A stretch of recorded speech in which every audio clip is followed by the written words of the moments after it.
I knew something was off the second I heard my cattle weren't where they were supposed to be. I'd owned this ranch on the edge of Pine Hollow Estates for over 15 years. The HOA was formed 6 years ago, when some suburbanites moved into the lots carved out closer to the highway and decided they wanted to clean up the area.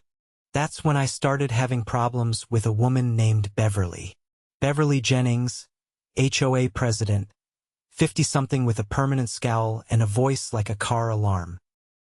She didn't like that my ranch wasn't aesthetic. She complained about the smell of hay, the sound of my tractor, and once even tried to fine me because my rooster crowed at dawn. But this time she went too far.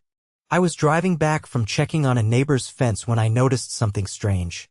My main gate, the one that opens into the east pasture, had a new lock on it. A shiny silver one, not the old brass padlock I'd been using for years. I climbed out of my truck, walked up, and sure enough, it wasn't my lock. I checked the perimeter. No signs of damage. No cattle missing, which was a relief, but I still had to climb over the fence to get in. That was already illegal. You can't just change someone else's lock. But I didn't call the sheriff yet. I waited. Next morning, I got a knock on my front door. There she was, Beverly Jennings, standing there in her oversized sunglasses and a clipboard. "You're trespassing on protected HOA land, Mr. Kalin," she said, like she rehearsed it.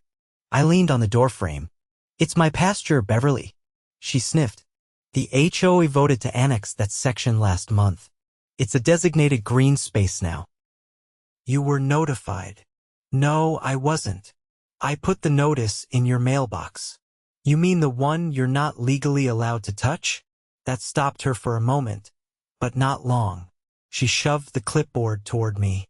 "The lock was changed to prevent further misuse of the area. We've received numerous complaints about animals wandering too close to the properties." I crossed my arms. "That's a blatant lie." She didn't even blink. "If you have an issue, you can take it up with the board." I gave her a long stare. "You just told me I'm trespassing on my own land and you think I'm gonna play nice?" Her smile was tight and smug. "You'll find the HOA has legal standing, Mr. Kalin. I suggest you get used to it." She turned and walked back to her golf cart like she just won a war. What she didn't know was that she just handed me the perfect setup. I'd been dealing with Beverly's nonsense for years. But this time I had something I hadn't had before: evidence. I'd installed trail cameras along the property line 2 weeks ago after she tried to fine me for a noise violation. One of them caught her and 2 board members snipping my padlock and replacing it with theirs. And what Beverly really didn't realize: that gate was classified as an agricultural access point under state law. Tampering with it was not only trespassing, it was felony interference with private agricultural operations. I smiled to myself as I walked back to the house. Let her think she'd won. Let her ride that little golf cart around like a queen. The trap was set. By the following afternoon, I had 5 separate video clips pulled from the trail cam's clear shots of Beverly and 2 HOA board members, Curtis Langley and Cheryl Dobbins, lugging bolt cutters and swapping out my gate lock. Ironically, Curtis was wearing a polo with the HOA logo embroidered on the chest, like he was proud of it. The camera caught every angle, them on my land, cutting the lock, tossing it aside, and fastening the new one like they were redecorating a mailbox. I didn't waste time. I backed up the footage on 2 flash drives and printed timestamped stills for good measure. Then I made a call to a man I hadn't spoken to in years, Deputy Rick Harmon. We went to high school together, and while we weren't exactly close, I remembered 2 things about him. He had a photographic memory and a low tolerance for bull. I met him at the county sheriff's office just after lunch. As soon as I dropped the flash drive on his desk, he raised an eyebrow. "Something tells me this isn't a slideshow of your last fishing trip." I leaned forward. "That's footage of 3 people breaking and entering onto my ranch and tampering with an agricultural access gate. I believe that qualifies as felony interference under Section 14.7 of the state code." He looked at me a moment, then plugged in the drive and clicked play. By the second clip, his face had gone flat. By the 5th, he was already dialing the county prosecutor's office. "You're telling me this is the HOA? President and 2 board members.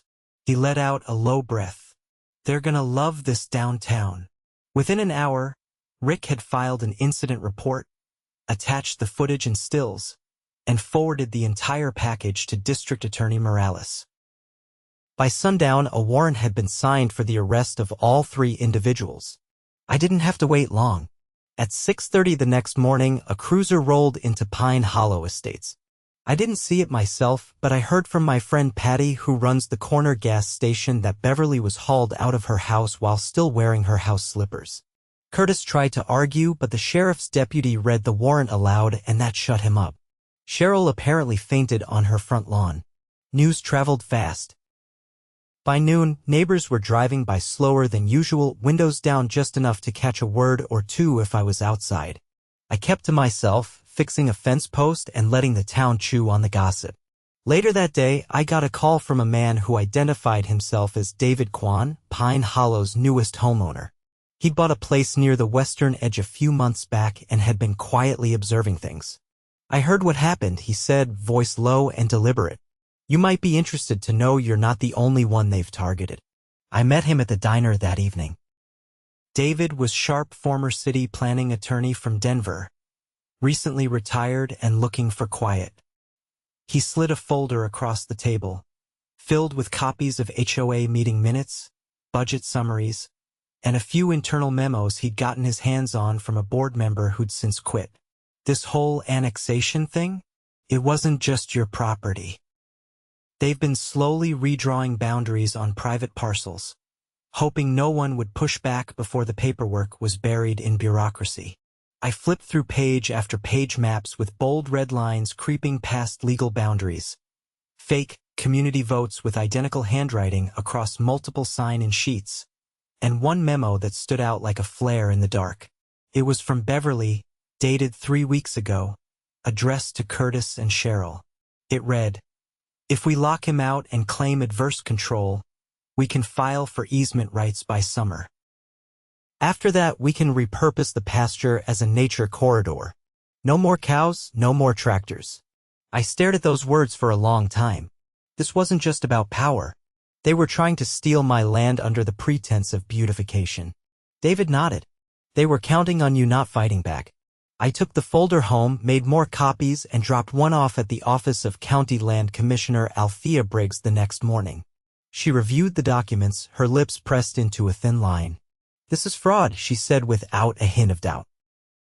"I'm freezing all annexation filings from Pine Hollow until we complete a full investigation." Meanwhile, the local paper had gotten wind of the arrests. The headline the next day read, "HOA board accused of land theft scheme, rancher fights back." They even quoted me, "If they wanted pasture land, they should have bought it, not stolen it." The fallout was immediate. 3 more board members resigned. The HOA's lawyer, realizing the organization might be liable for civil damages, issued a public statement distancing himself from the individual actions of certain board members. The HOA's insurance carrier froze their policy pending an internal audit. But it didn't stop there. I got a call from DA Morales herself. "Mr. Kalin, we're building a criminal conspiracy case. With your evidence and Mr. Kwan's documents, we've got enough for multiple felony charges: trespassing, fraud, tampering with legal records, and attempted theft by deception." She paused, then added, "They're going to try to cut a deal. I'd like to offer you a chance to submit a victim impact statement before we move forward." I agreed. The night before the hearing, I sat on the porch with a cup of coffee and a legal pad. I wrote about the years I spent building the ranch, the erosion control projects I funded out of pocket, the local 4-H students who raised livestock here every spring, and the quiet peace that came with knowing your land was your own. Then I wrote about how that peace was shattered by people who thought they were above the law, who believed they could manipulate paperwork and bend rules until truth no longer mattered. When I finished, I didn't feel angry. I felt focused. At the preliminary hearing, Beverly pled not guilty. So did Curtis. Cheryl didn't speak, her lawyer entered a plea on her behalf. But the judge had already seen the footage and reviewed the land records. Bail was set high, and the judge issued a restraining order barring them from setting foot within 500 feet of my property. Outside the courthouse, a small group of Pine Hollow residents gathered. Some looked ashamed. A few nodded toward me in quiet thanks. One man handed me a letter unsigned. Inside was a simple sentence: "We didn't know how bad it was. Thank you." Over the next week, the HOA scrambled to appoint an interim president. David was nominated by acclamation. At his first meeting, he dissolved the annexation committee, revoked all pending land expansions, and ordered an independent audit of the HOA's finances. I didn't attend, but I heard the applause lasted a full minute. Back at the ranch, I replaced the gate entirely. Welded a new frame, added reinforced hinges, and installed a coded keypad with rotating entry numbers. Not because I expected more trouble, but because peace, once stolen, has to be rebuilt stronger than before. And just below the lock, I mounted a brass plaque that reads, "Private property. Trespassers will be prosecuted. Cameras active." Underneath that, another line carved in steel: "This land does not belong to committees." It never did. The morning of the county commission review hearing arrived with a low, slate-gray sky and a steady wind coming off the hills. I wasn't required to attend, but Deputy Harmon had called the night before and said, "You might want to show up for this one. It's bigger than just your ranch now." I pulled up to the courthouse and was surprised to find the parking lot nearly full. Folks from Pine Hollow weren't exactly known for civic engagement, but word must have spread that the commission was reviewing multiple complaints about the HOA's conduct, not just mine. Inside, the chambers buzzed with low conversations and the occasional camera flash. I recognized a few faces: David Kwan seated near the front, a few local farmers I'd known for years, and even a couple of former HOA members who kept their heads down since resigning. The seats behind me filled up fast. The county land commissioner, Althea Briggs, entered with 2 aides and a stack of folders. Her voice was calm and clipped as she opened the session. "We are convening today to review several allegations of municipal overreach, fraudulent land boundary alterations, and unauthorized property access attributed to the Pine Hollow Homeowners Association." She held up one of the folders. "This includes formal complaints from 6 property owners, with supporting documentation." That was news to me. I thought it was just me and David, but apparently, Beverly's reach had extended further than we'd realized. A soft knock behind the chamber doors preceded the arrival of 2 federal agents. Not deputies FBI. The woman wore a dark gray suit and the man carried a leather folio. They moved with a quiet authority that instantly shifted the mood in the room. Commissioner Briggs didn't hesitate. "Before we proceed, I'd like to acknowledge the presence of Agents Durham and Patel from the Bureau's Public Corruption Task Force." Durham stepped forward and addressed the room. "We're conducting an investigation into allegations of document falsification involving land use approvals, misuse of HOA funds, and potential bribery related to zoning changes." That last part hit like a hammer. I turned slightly and caught David's eye. He gave a single, subtle nod. He must have uncovered more than he'd let on at the diner. Briggs gestured to the clerk, who began reading from a prepared statement.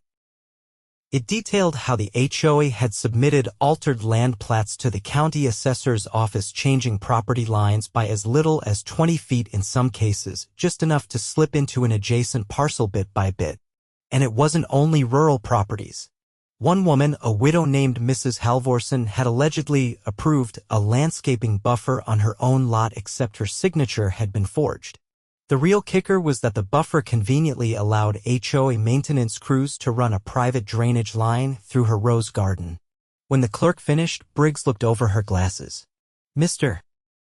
Kalin, you submitted the original footage of the gate tampering. Do you have any additional information for the commission?" I stood, keeping my hands folded in front of me. "Yes, ma'am. I'd like to submit a notarized affidavit from my surveyor confirming the original boundaries of my ranch and a certified copy of the agricultural use permit that's been active since I purchased the land." I walked forward, handed the documents to her aide, and added, "I'd also like to note that in addition to the gate incident, the HOA attempted to bill me for non-compliance with visual standards related to the pasture despite it falling outside their jurisdiction." Briggs accepted the paperwork without comment, but I noticed her jaw tighten slightly. She turned back to the agents. "Have you reviewed the HOA's financials?" Agent Patel flipped open his folio. Preliminarily, yes. There are several unaccounted disbursements labeled as community enrichment initiatives. We traced those to a shell company registered in Nevada, which appears to be linked to one of the board members' family trusts. That drew a few gasps. Briggs didn't react. She was a former judge. Surprises didn't shake her much. David Kwan stood next. I have records of a vote held on a supposed green corridor expansion, except I canvassed the neighborhood myself and found over 20 homeowners who claimed they never received ballots. The board claimed a 90% approval rate. He handed over a thick binder. Inside, you'll find handwriting analysis that shows at least 12 signatures were forged. Some of the alleged signers were out of the country at the time. Briggs turned to the agents. Can you confirm? Patel nodded. We already have that binder. It aligns with our findings. We believe the fraudulent documents were used to secure a variance from the zoning board for future commercial development. Durham added specifically a proposed community center that was actually a front for a private event venue. The developer listed on the proposal has business ties to Curtis Langley's cousin. We're investigating possible kickbacks. So that was the endgame. Not beautification. Not nature corridors. They were trying to flip pieces of private land into a for-profit venture under the guise of community development. Briggs closed the file in front of her. Based on the evidence presented, I'm issuing an immediate freeze on all Pine Hollow HOA activities involving land use, zoning applications, and financial disbursements.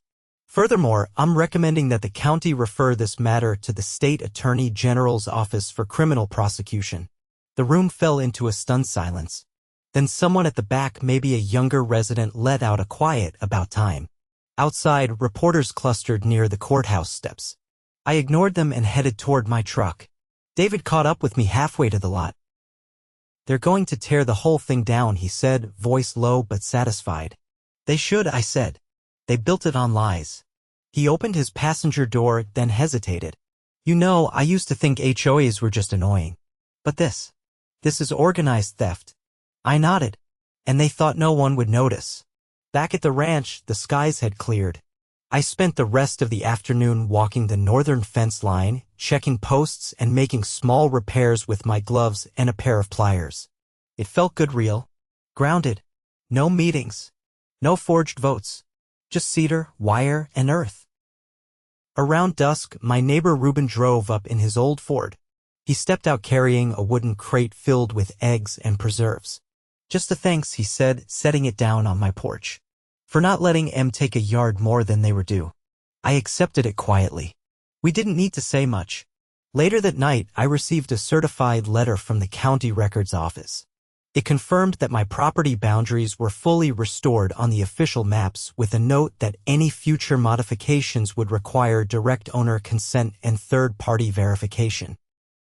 I pinned it to the bulletin board in my kitchen, right next to the original copy of my land deed. 2 documents that told the real story, one of ownership, the other of defense. The HOA hadn't just tried to push a boundary line. They tried to rewrite the rules, twist the law, and gamble that no one would stand in their way. But they didn't count on someone who knew exactly where the fence should be. And they never expected the law to be watching from both sides. By mid-June, Pine Hollow sat in silence. No newsletters. No sudden compliance visits. No board meetings advertised with pastel flyers on mailboxes. The Homeowners Association had gone dark, its website shuttered, its phone line disconnected, and the office that once operated out of Curtis Langley's garage now padlocked with a county notice posted on the door. But the fallout hadn't finished falling. The district attorney's office filed indictments against Beverly Jennings, Curtis Langley, and Cheryl Dobbins, this time with a new charge added to the list. Falsification of public records with intent to defraud. That carried a mandatory sentence, and everyone in town knew it. The real shock came when Agent Durham returned, not to collect more evidence, but to ask a favor. This whole operation, he said, standing beside my barn with his sleeves rolled up, wasn't just about land. We found wire transfers routed through the HOA's discretionary fund, money funneled through a shell entity, then into the hands of a private contractor who never did any actual work. I set down the feed sack I'd been carrying. What kind of contractor? Supposedly for property improvements. Landscaping, irrigation, fencing, all phantom jobs. Fake invoices, real money. Where's it all lead? Durham looked toward the hills that edge town. To a development firm out of state. They've been quietly buying up land on the outskirts. Beverly and Curtis were helping them acquire parcels through pressure, fines, and when necessary forged annexations. They skimmed money from HOA dues, then tried to expand their reach. I rubbed the back of my neck, thinking, so they weren't just trying to control the neighborhood. They were laundering funds through it. Exactly. And now the Bureau needs a clean point of reference, a property that was targeted but never compromised. That's you. I agreed to provide everything I had. The video footage, the notarized surveys, even my correspondence logs. They used it to build a timeline that showed exactly when the HOA had crossed from nuisance into criminal syndicate. 2 weeks later, I was called to testify before a federal grand jury. It was held in the city, in a courthouse that smelled like old paper and floor wax. No cameras, no reporters. Just a quiet, serious room with 12 people who'd never met me, but listened to every word I said like it mattered. I told them about the lock, about the trail cams, about waking up one morning to find a piece of my land claimed by people who never worked it. I handed over the letter they'd forged about protected green space, and the memo uncovered by David Kwan. The prosecutor asked about the timeline, and I gave it to him down to the day. When I finished, a man in the back row, one of the jurors, looked at me and said, "So they thought no one would notice?" I shook my head. They counted on nobody fighting back. The indictments came down 3 days later. 9 charges total. Racketeering, conspiracy to commit fraud, unlawful tampering with municipal records, and wire fraud. Beverly Jennings was named as the central orchestrator, with Curtis and Cheryl as co-conspirators. The Shell Corporation was traced back to a larger network, and the Department of Justice opened a separate case on the development firm. Back in Pine Hollow, there was nothing left of the old board. The interim president, David, didn't stay long. He'd only agreed to serve until the legal dust settled. At the final open meeting, he stood beside the folded American flag on the community center wall and said, "We forgot that a neighborhood isn't a brand. It's people neighbors." Then he stepped down and no one volunteered to replace him. The HOA charter was quietly dissolved the following month after a vote certified by a third-party mediator. No more fines, no more boundary games, no more forged ballots. Just homeowners finally able to breathe. As for me, I didn't go back to things exactly as they were. I had the gate reinforced not because I expected trouble, but because it deserved to stand as a monument to the line they couldn't cross. I added solar-powered floodlights to the posts and mounted an updated trail camera with long-range motion detection. Not because I was paranoid. Because you protect what's yours. Mid-July brought an unexpected letter from the county district court. It was a schedule for the civil suit.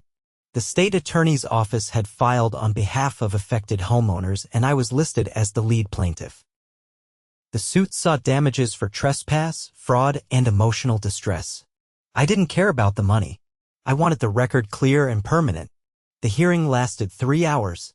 Beverly sat stiffly at the defendant's table, her lawyer looking like he'd rather be anywhere else. The judge, a soft-spoken man with a clipped mustache, asked one question after reviewing the evidence. Did the defendants ever have legal authority to alter property boundaries? The county clerk answered, "No, Your Honor. All annexation attempts were based on forged or unratified documents." That was the end of it. The court ruled in our favor. Each homeowner was awarded damages based on individual impact. I received a sum large enough to buy a new tractor and still have money left over for improvements. But the real victory was the judge's final order: restitution, public apology, and a permanent injunction barring the defendants from holding any future office in any community association within the state.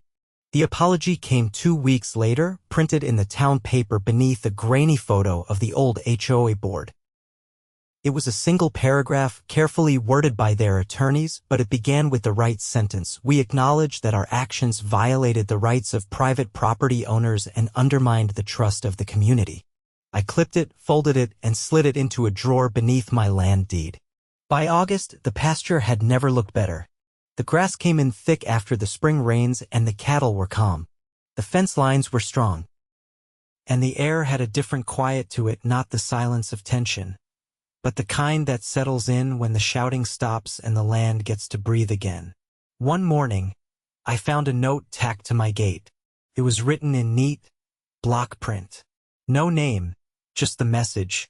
Thank you for holding the line. I left it there. Didn't need to know who wrote it. The line had never been about fences or gates.